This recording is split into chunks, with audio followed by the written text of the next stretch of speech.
আজ বাবার জন্মদিন, এই ঘড়িটা বাবাকে দিলে বাবা খুব খুশি হয়ে যাবে রে। যা। মা, বাবা কোথায় রে? হাল্ক, তোর বাবাকে বিজয় গুন্ডা তুলে নিয়ে গেছে। বিজয় গুন্ডা কেন মা? তোর বাবার 1 একর জমি নিয়েছিল, কিন্তু টাকা শোধ করতে পারেনি, তাই ওরা তোর বাবাকে তুলে নিয়ে গেছে। বিজয় গুন্ডা, আমি তোকে ছাড়বো না। বাবার কিছু হলে আমি পুরো দুনিয়া উল্টে দেবো। আমার বাবা কোথায় রে? ওরে ছোকরা, তোর বাবা আমার কাছে 30 লাখ টাকার জমি নিয়েছে। টাকা দিয়ে তোর বাবাকে নিয়ে যা। হাল্ক বেটা, আমি এই জমি নিয়ে ভুল করেছি, আমাকে মাফ করে দে রে, আমাকে বাঁচা রে। বাবা শান্ত থাকো।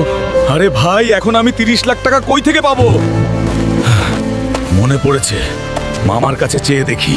মামা, আমার 30 লাখ টাকা দরকার, বাবাকে বাঁচাতে হবে। আরে শট, আমার কাছে টাকা নাই। টাকা কি গাছে ধরে? আরে এখন চাচাও ধোকা দিল রে, কোথাও কাজ করলেও তো এত টাকা দিবে না। হে উপরওয়ালা, এখন তুমিই রাস্তা দেখাও।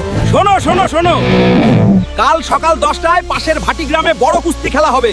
জিততে পারলে 30 লাখ টাকা পাবে। কুস্তি জিতলে 30 লাখ টাকা, এটাই আমার কাছে সুযোগ। এই গ্রামে কি কেউ আছে যে এই মারু পালোয়ানকে হারাতে পারে? থামো, আমি লড়বো তার সাথে। খেলা শুরু কর তাড়াতাড়ি। হ্যাঁ বন্ধুরা, বাবাকে বাঁচাতে এই খেলা জিততেই হবে।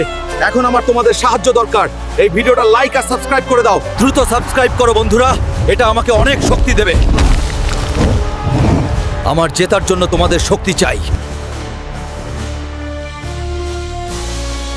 অবশেষে এই কুস্তির বিজয়ী হলেন হাল্ক। হাল্ক জিতেছেন পুরো 30 লাখ টাকা। বিজয়, এই নে তোর 30 লাখ টাকা, আর আমার বাবাকে ছেড়ে দে।